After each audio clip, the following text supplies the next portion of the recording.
Welcome back for another episode of Forage Focus.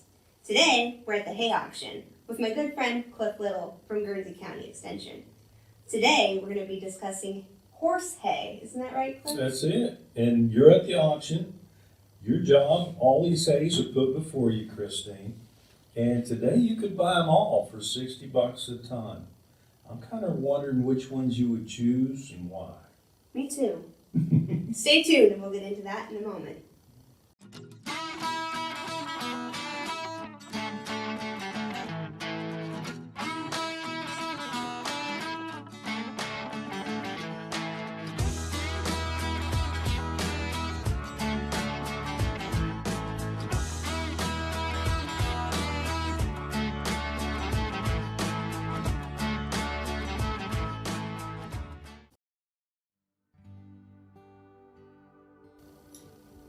Well, we've walked into the hay auction here, Clif, and we've got 4 hays to choose from.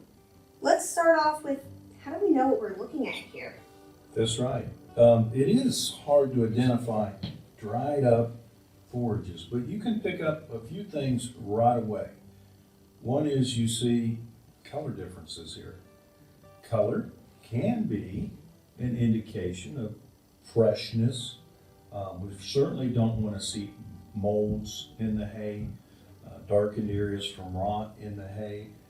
But that being said, there are some preservatives that are on hay that can cause it to be a little greener too. But in this case, these are actually all from one farm and no preservatives were added. The other thing that we can use to evaluate them is stems. So here we have a lot of stems, probably also a poisonous plant known as hemp dogbane. So that's something you might not pick out right away, but you can if you're able to sort through the hay. The other thing that you don't have when you're out there is a forage analysis. I have that on all these hays, which allows me to calculate the value. So when I'm first looking at them, I'm looking at the concentration of leaf to stem ratio. And I want to see a lot of leaf related to stem because the nutrients are in the vegetative growth in the leaf. I don't want to see, in contrast, a lot of blooms like we see here, or a lot of foreign material, stems, and rot. I also have least preferred discoloring. That hay sample down there perhaps was rained on, causing it to look very brown in color, and you'll also find a few seed heads in there. This one, although not too bad in forage analysis, happens to be our only alfalfa sample. Kind of Doesn't surprising. really look like alfalfa from far away. So there's a few interesting facts about these that I'll share with you. First of all, I did what I said I was going to do. I went ahead and analyzed all of these. And I used a forage test probe, properly sampled them. And to do that, there's many labs today, as you know, Christine, that will take forage for analysis. And on their sites, they all describe a proper sampling method. And that's important to get a good representative sample. So I said you could buy these all for $60 a ton. Which one are you going to choose? Well, assuming I've got a couple of horses, in my case they wouldn't be reproductive, so they don't need a super high caliber hay, but they do need something that's going to fill them up and not make them sick. So we talked about how stemmy this one was. There's quite a bit of clover in here, it looks like. I don't like those stems. This alfalfa, it's pretty stemmy too. And like I said, my horses aren't doing a whole lot of work in this scenario, so I probably don't need that extra protein boost so much. This one, like you said, has some concerns with the color in here. So it's kind of leading me over here to this first sample.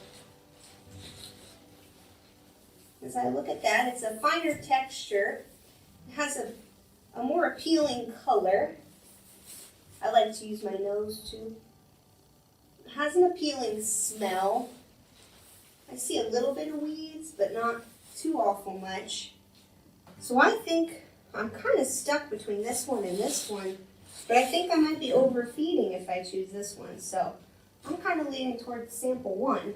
Well, I like your choice. So I said today you could buy these all for $60 a ton. Well, what are they worth? If we had to buy the amount of crude protein, energy, calcium, and phosphorus, and those 4 nutrients are what we would use to start off to balance any ration for any farm species of animal.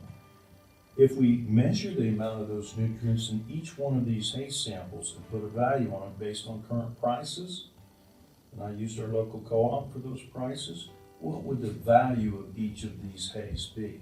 So I've got that recorded here, and I'll tell you the range. Remember, $60 a ton is what you could buy these for. And many times you see that, don't you? That sounds like a pretty good bargain to Doesn't it? me. What is it going to cost you to produce per ton this year? A lot more than $60. So the value based on those nutrients alone, $167 to $215 per ton. Wow. So you could buy them all for less than what their nutrient value is. And that's amazing. A lot of people do sell hay. You'll find it priced that way, which makes it a good bargain. But there are some that obviously have concerns. And one you pointed out as a concern, although it's not particularly a terrible hay, it has definitely some stems, higher fiber content, and blooms which indicate maturity. And that's one of the biggest factors that determine forage quality. Maturity, we get lignified fibers, more undigestible fibers, and with clover, even a possibility of slobbers for some horses. Not all horse owners get them. In terms of value, you picked the right one.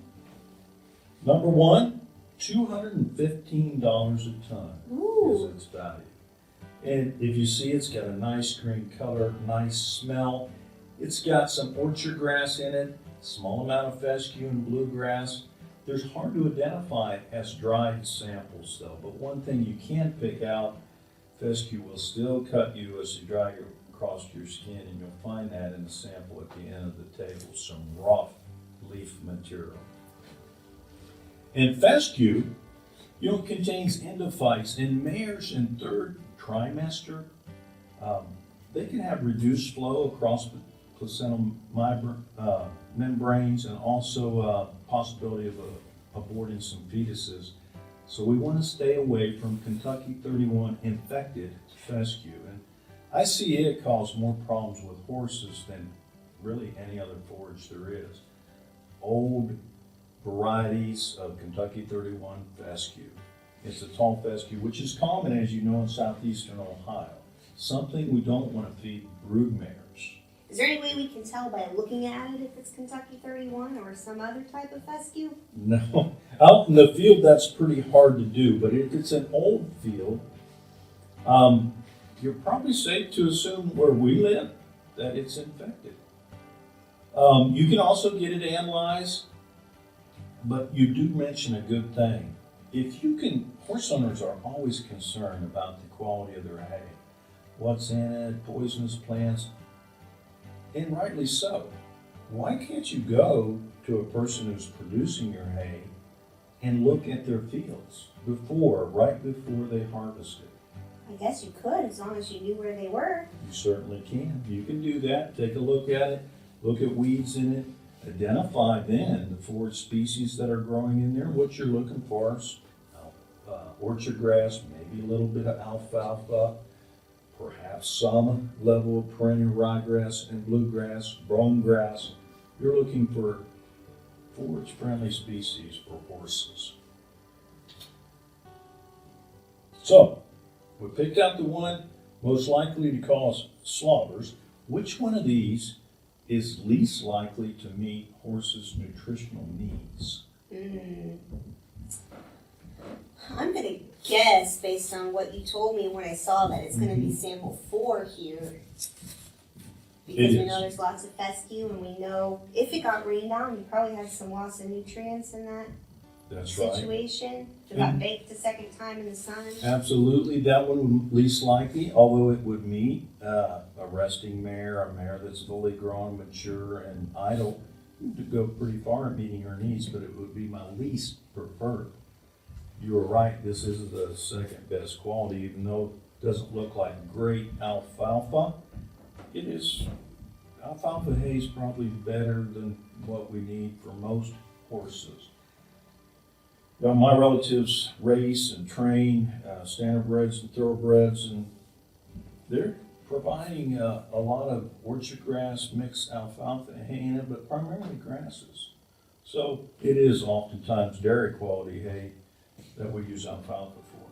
But if we had a pregnant mare like we talked about, and she Right. had less space in her gut for enough food to meet her requirements, that might be a place where this would make good sense. Absolutely. Or we had a horse that needed improvement in body condition scores. So we often talk about, well, how's my horse doing? Is he getting enough nutrients? You can tell by looking at a horse if it's in good condition or not. You know, look at the level of fat covering on that horse. We have some good tools online to help you identify its body condition score. Do you know anybody that rescues horses too? Yeah. Often there's a need for an increase in body condition on those rescue animals as well. Right. We've got to do that gradually too. You know, sometimes too, when we're rescuing animals, we'll take our better quality hay, we'll feed it to those animals who need an improvement. Young animals, animals that are very thin, we'll feed them a higher quality forage. And we can do that with a forage analysis. Otherwise, it's really hard to guess the differences in forage value and nutrient content without it. Now, how common is it that we show up at the hay auction and somebody would have a forage test? It's for any of these pretty rare, samples? pretty rare. And you gotta trust that it's been taken representatively as well. But even if you have to go out and select somebody to buy hay from, pull a forage analysis and pay $24 for that analysis, I can show you here that 1 ton of hay, the prices I quoted you were for 1 ton of hay. If you bought more than 1 ton, you just paid for the analysis by knowing what you're getting in terms of the nutrients in those bales. Nowadays, I don't think there's much out there that you can find that's as valuable as a forage sample or a soil sample when it comes down to it. It tells you a lot of information.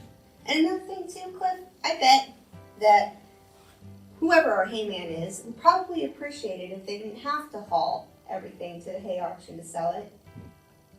If we could find them before they make it to the auction and then maybe save on some transportation costs for the both of us. If we could meet them at their place and do a one-on-one deal and take it home, we'd probably get a better deal and maybe have a better relationship in the long run, don't you think? I think that's a good suggestion. I mentioned earlier to go out to that field where that hay is going to be cut and look at that forage that's in that field, the grass hay, for example. Generally, a second cutting hay is a little bit better quality than a first cutting hay because a lot of first cutting maturity, again, by the time they take it off around that last week of May, first 2 weeks of June, if they get it off in, is all mature. And maturity drops the energy and crude protein content of those forages. So look at the hay shortly before it's cut. Weed species can change in a field as well. So what we see in the spring may not be what we see in July and August in that field. So look at the field shortly before it is cut. Make sure it doesn't have poisonous plants you're concerned about, and look at the stand of forage that you have out there. I think that's a wise thing to do, and getting to know your forage producer. Now, how do I know, Cliff, if any of these samples are going to be moldy before I get to feed them? Well, when you get to a moldy bale, I think you'll notice that cloud of stuff that happens when you break the bale. Dust and mold.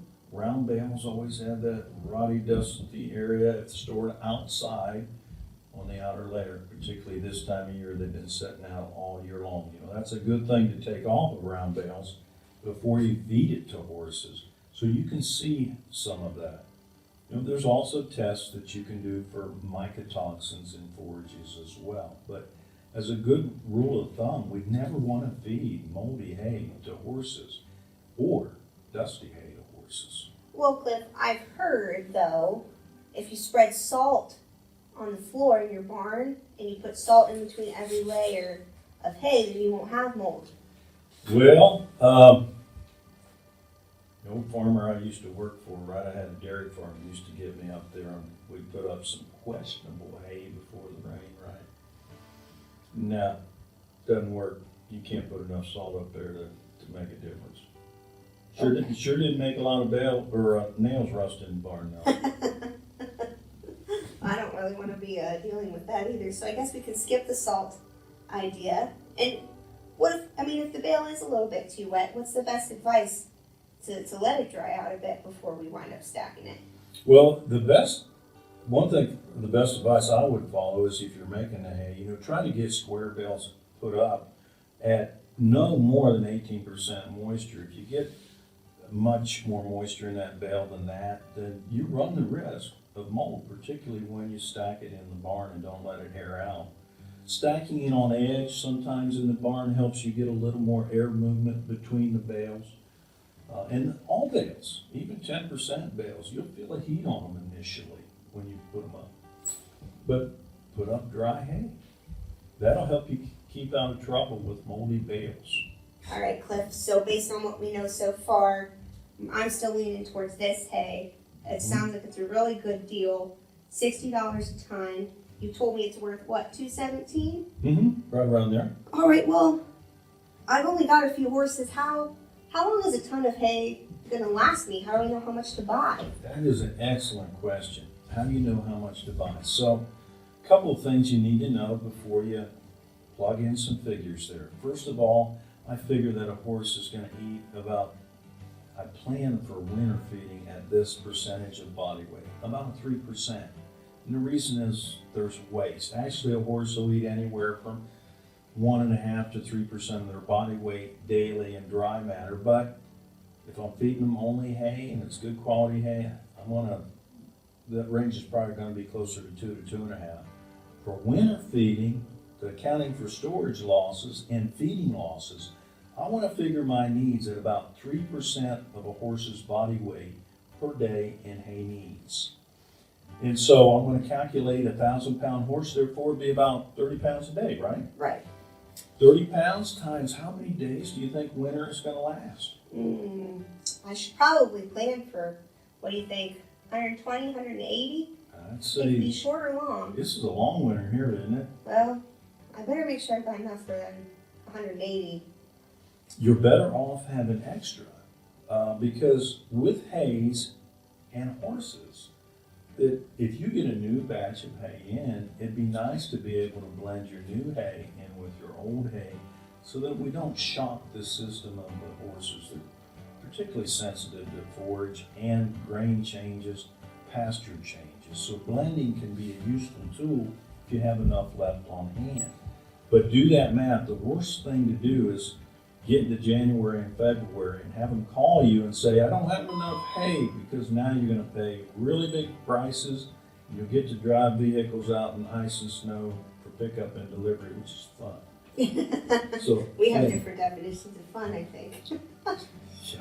Plan your horses at 3% of their body weight needs, 30 pounds a day for a 1,000-pound horse times, I'd say 150 to 180 days of winter feeding, and that way it'll help you get into buying the right amount of hay. And that's the other part here. How do you buy hay? Well, buy it based on weight. Right? So, what's the bale weigh here? I don't have a lot of big equipment, so small squares would probably be the easiest, but I have skid steer. I can make some attachments work. I could do a round bale, but it's going to take my horses quite a while to eat away at that. Right. So how do I know how many round bales versus square bales to get up to the total pounds I need? Is every bale weigh the same amount? No, there's a lot of things that influence bale weight.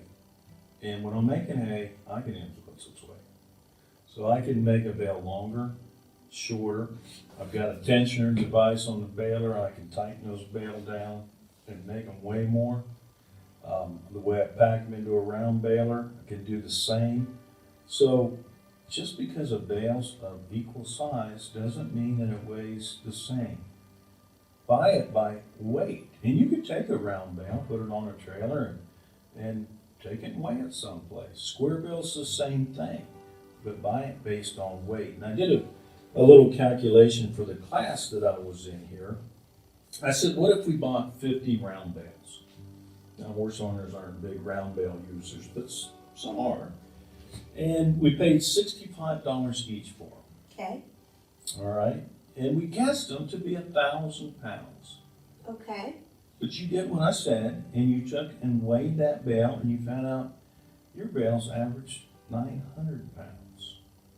So you're 100 pounds short on That's average on each bale. That's 5,000 pounds of less hay purchased than you thought. And at $65 each, you just lost $361 because you didn't weigh the bales. I don't like that.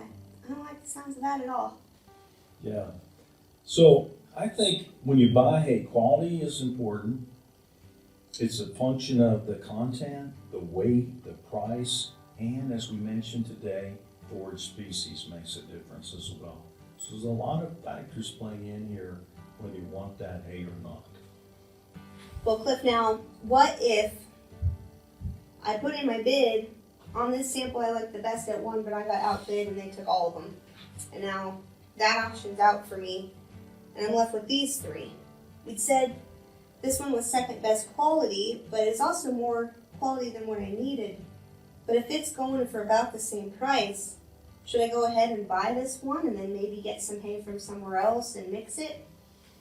Wouldn't bring up a good question. So you're at the auction, this is all you got to choose from, and you just lost the best quality hay. Well, if you did what I did, you kind of know what you could have went up to in price. A lot of people don't know that ahead of time. Unfortunately, without a forage test, you wouldn't know that. And so a lot of hay is sold, it's really undervalued in our area in particular. If you look at the nutrient content of it, look at the fertilizer value content of it today, it's undersold. Or how much does it cost to produce for you to produce a ton of hay? You ever looked at those figures? I think most of the time when we do that math, we're not quite honest with ourselves about what it actually does cost, or else we price ourselves right out of our own job. That's what most farmers would tell you, right? But it is expensive per ton to produce hay today. I mean, just putting on the nutrients that you take off in hay right now is unbelievable. Plus all the fuel costs. Mm-hmm. Time, labor, machinery repairs, all those kinds of things. So, moving on, that's why purchasing hay can be such a good deal, rather than making it. Mm-hmm. What was this one acceptable then? Well, I mean, not really. It had so much stem in it. We said it was over mature. A lot of my horse friends tell me not to buy stuff that has a lot of clover in it. They say it would give their horses slobbers. I don't know.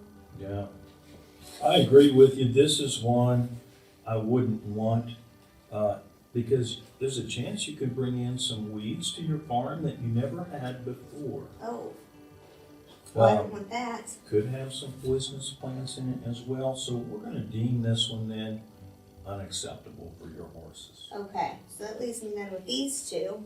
And we really didn't like this one very much because we knew it had all that fescue in it, and it had some damage during the haymaking process. So,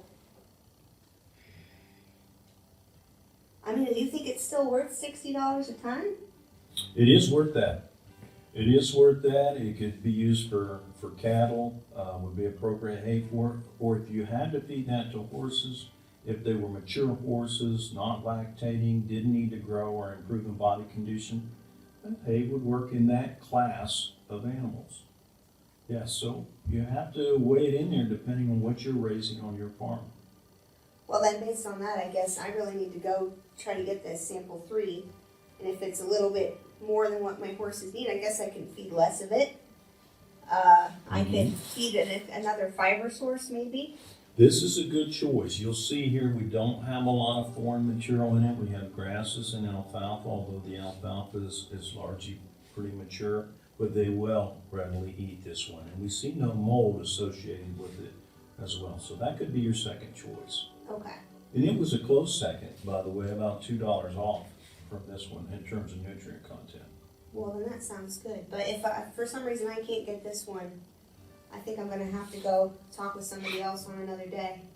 I see. So to wrap up our time at the auction here today, Cliff, if we give people a few helpful tips to take with them throughout their day and their experience with buying hay, what would be those top tips for buying horse hay? Number one, I think by weight. Figure out what those bales actually weigh. Number two, buy what you want. Learn to identify the forage species you want, and to do that, look at your producer if possible, where that hay is actually coming from, close to the time of cutting. And number three, you could get the forage analyzed. You might think it's expensive at 18 to 24 bucks per sample that you send in, but I will prove to you that 1 ton of hay will pay for that, and you can't guess the difference in value. It's an important tool. And if you go so far as to balance rations, you can't really do it accurately without that tool. Look for poisonous plants. Don't buy them. You don't want extremely mature plants. Most horse owners are going to stay away from clover, like you mentioned. You probably, as you've mentioned too, aren't going to need prime alfalfa hay for horses. You may need it for a growing foal, a little more higher concentration, or a lactating mare you're needing to maintain, but you certainly don't need pure alfalfa as you would use in a dairy situation or something like that. When hay gets rained on, it's going to change in color. Certain species as well will give off more of a browner hue to them. That's not always foolproof, but you don't want rain on hay. In terms of what damages hay the most, the rain, if it's say 12 hours after you cut the hay, or a day later, or shortly before harvesting the hay into a bale, the more dry that hay is at the time it gets rained on, the more nutrients you lose in that bale. So rain is very damaging even to good quality hay. Yeah. Well, Cliff, if people have additional questions as they're thinking about this before their hay buying experience or even after, how should they get in contact with somebody from Extension to find help? Well, we've got a local extension office in all of our 88 counties, so they can give us a call. We'll have somebody at that local office put you in touch with the right person. Excellent. So if you don't know how to contact your local educator, you can visit our Extension website, which is extension.osu.edu, and you can find the county agent that's closest to you. We go by educators, but whichever term you're familiar with, where you're from, there is an Extension person close to you that would be happy to help you through some of these thought processes. Cliff, thank you for your time today and sharing your information with us. I think this is going to be really helpful for some folks as they go through this experience again soon. Thank you for doing it. I appreciate it.